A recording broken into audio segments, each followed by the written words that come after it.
Ya, Assalamualaikum warahmatullahi wabarakatuh. Kembali lagi bersama saya. Dan seperti biasa, kali ini kita akan membahas materi sejarah, yaitu ruang lingkup sejarah sebagai ilmu dan juga ruang lingkup sejarah sebagai seni. Nah, sebelumnya kita sempat membahas ruang lingkup sejarah sebagai peristiwa dan juga ruang lingkup sejarah sebagai kisah. Nah, ini untuk selanjutnya ya.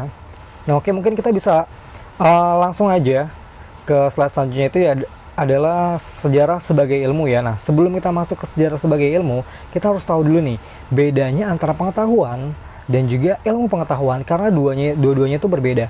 Nah, yang pertama itu adalah pengetahuan. Pengetahuan itu adalah sesuatu yang dihasilkan oleh penerapan panca indera tanpa berpikir panjang. Nah, kuncinya itu dari panca indera dan tanpa berpikir panjang. Kita kunci dulu di situ ya. Nah, contohnya itu adalah orang Indonesia adalah rumpun Melayu. Nah, jadi segala apapun yang kalian lihat, yang kalian dengar, dan yang kalian rasakan itu adalah pengetahuan. Nah, contoh simpelnya lagi adalah, misalkan nih kalian mencicipi garam, rasanya asin. Nah, itu adalah pengetahuan. Cuma kalau mau dikaji ke dalam ilmu pengetahuan, nanti bisa dikaji secara sistematis. Misalkan ada zat-zat apa nih yang terdapat di dalam garam, seperti itu. Nah, sekarang kita masuk ke konsep ilmu pengetahuan. Nah, konsep ilmu pengetahuan itu adalah dihasilkan melalui sebuah proses sistematis dan mengikuti kaidah ilmu. Nah, jadi ilmu pengetahuan itu bedanya ya, dia itu menggunakan proses sistematis, kaidah ilmu. Jadi ada metode ilmiahnya. Nah, contohnya itu adalah rumpun Melayu dapat dikategorikan menjadi Melayu tua dan Melayu muda, dan dapat dikaji dari golongan ras di dunia. Nah, jadi pada dasarnya tuh ketika ada rumpun Melayu, terus kita bisa tahu nih perbedaannya nih, ada dua rumpun Melayu lagi, yaitu rumpun Melayu muda atau Deutero Melayu, terus rumpun Melayu tua atau biasa dikenal dengan Proto Melayu. Nah, itu merupakan salah satu ilmu pengetahuan yang dikaji secara sistematis. Karena kalau kita nggak dikaji secara sistematis, itu namanya bukan ilmu pengetahuan. Jadi intinya kalau ilmu pengetahuan itu adalah menggunakan metode ilmiah ya. Itu ilmu pengetahuan. Kalau pengetahuan hanya menggunakan panca indera aja. Jadi udah cukup tahu ya perbedaan antara pengetahuan dan juga ilmu pengetahuan. Oke, sekarang kita lanjut aja di slide selanjutnya, itu adalah sejarah sebagai ilmu sendiri nih. Kita masuk ke sejarah sebagai ilmunya langsung. Sejarah sebagai ilmu adalah proses rekonstruksi peristiwa sejarah yang melalui tahapan penelitian metode ilmiah. Nah, di sini sejarah sebagai ilmu juga memiliki ciri-ciri ya. Ciri-cirinya itu yang pertama adalah mempunyai objek, yang kedua itu empiris, yang ketiga mempunyai metode, dan yang keempat bersifat verifikatif. Nah, nanti ciri-cirinya ini akan kita bahas secara detail di slide selanjutnya. Jadi kita lanjut aja di slide selanjutnya, itu ada mempunyai objek dulu nih. Jadi tadi udah disebutkan ya, yang pertama itu memiliki objek. Nah, objek sejarah atau unsur sejarah itu ada tiga. Ada manusia, waktu, dan juga ruang. Dan ketiganya ini saling berkaitan, tidak bisa dipisahkan. Itu dia. Karena kalau misalkan nih dalam satu peristiwa, kalau misalkan waktunya nggak jelas atau tahapan waktunya tidak ada, itu tidak bisa dinamakan sejarah. Ataupun tidak ada manusianya, itu juga tidak bisa dikatakan suatu sejarah. Seperti itu ya. Nah, kita bisa kaji secara sistematis di sini manusia sebagai pelaku sejarah dan menciptakan suatu perubahan dan keberlanjutan dalam proses hidupnya. Dan karena objeknya manusia, maka dikategorikan sebagai ilmu kemanusiaan. Nah, itu dia. Jadi karena objeknya manusia itu, jadi tetap ada konsep perubahan dan juga keberlanjutannya ya. Nah, itulah salah satu faktor kemanusiaan yang ada di dalam ilmu sejarah. Yang kedua ada waktu atau masa lampau. Umat manusia, maka waktu yang berkaitan dengan asal mula yang selalu menjadi bahasan utama. Dalam pandangan sejarah, waktu tidak lepas dari manusia. Jadi udah ada kaitannya juga nih. Manusia itu kan terikat dengan waktu. Contohnya nih ya, masa tumbuh kembangnya manusia mulai dari dalam kandungan, ataupun sampai tumbuh besarnya mulai dari balita, terus bisa merangkak berjalan, tuh pertumbuhan dan perubahannya manusia. Jadi itu setiap waktu itu manusia selalu berubah dan juga berkelanjutan. Nah, yang ketiga itu ada ruang, menjadikan pemahaman tentang peristiwa sejarah menjadi lebih nyata karena menunjuk suatu tempat tertentu. Jadi itu ada informasi tempatnya, ada informasi ruang, menandakan kalau itu adalah suatu objek sejarah. Nah, kita bisa lanjut ke slide selanjutnya. Ya, empiris ya. Oke. Empiris. Nah, Empiris itu apa sih? Nah, dari bahasa Yunani itu adalah empiria, yaitu pengalaman.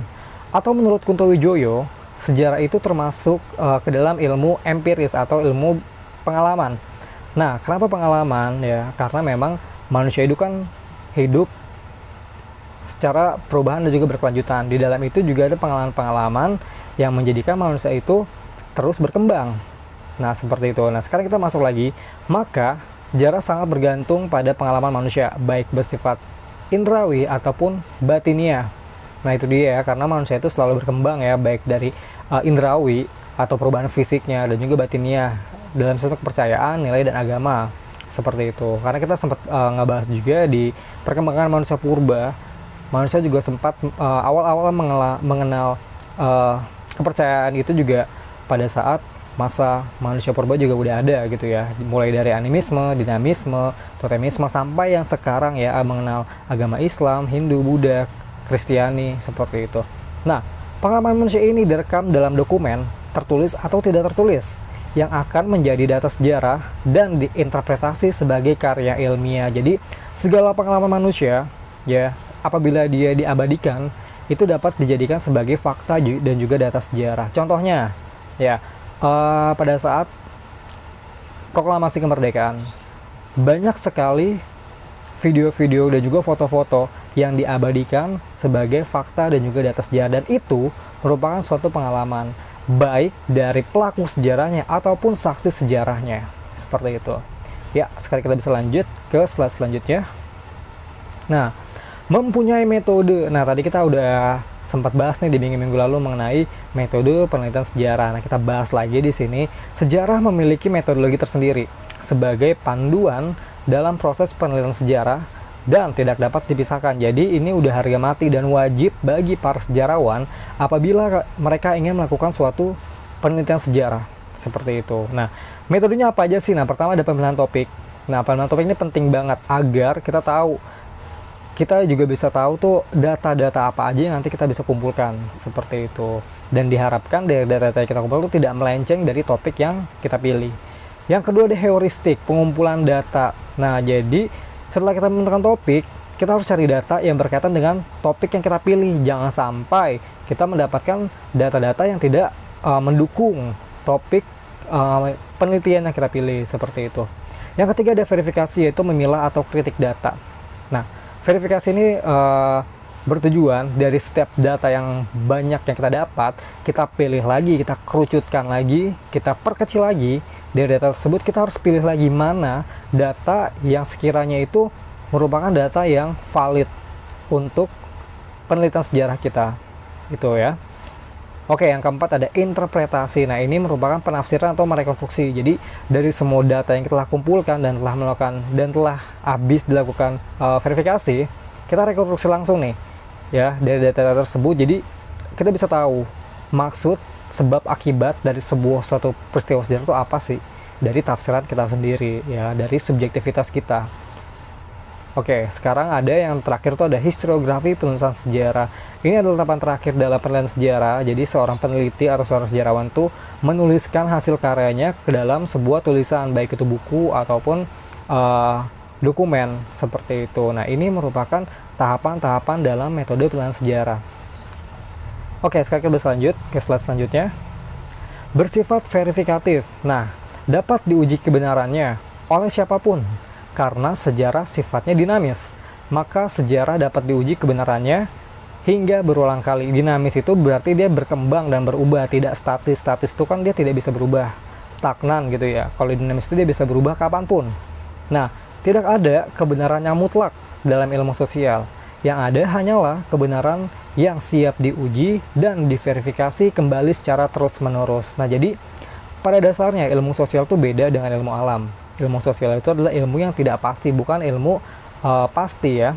Jadi bisa berkembang kapanpun. Setiap peneliti atau setiap sejarawan ataupun ilmu sosial lainnya ketika dia melakukan suatu penelitian baru, itu akan menjadi sebuah penemuan baru yang nantinya bisa dijadikan perbandingan terhadap penelitian sebelumnya gitu. Jadi tetap ada verifikasi di setiap penelitiannya gitu. Setiap ada penelitian baru nanti bisa juga diverifikasi lagi apabila ada penelitian baru yang lain yang bisa diperbarui seperti itu. Oke, kita lanjut ke slide selanjutnya. Nah, sejarah sebagai seni. Konsep sejarah sebagai seni berhubungan erat dengan cara sejarawan menyampaikan kisah sejarah itu secara sistematis. Jadi tuh ada tahapannya juga nih, ada intuisi, imajinasi, dan gaya bahasa. Ya, untuk tahapan sejarah sebagai seni. Maksudnya apa sih intuisi, imajinasi, gaya bahasa? Nanti akan kita bahas di slide selanjutnya. Sekarang ada 3 faktor ini hanya sebagai pendukung ya, dan dalam penulisan sejarah itu tidak boleh mengorbankan proses ilmiahnya. Jadi proses ilmiahnya itu adalah tahapan yang tadi, dari heuristik, verifikasi, interpretasi, dan historiografi.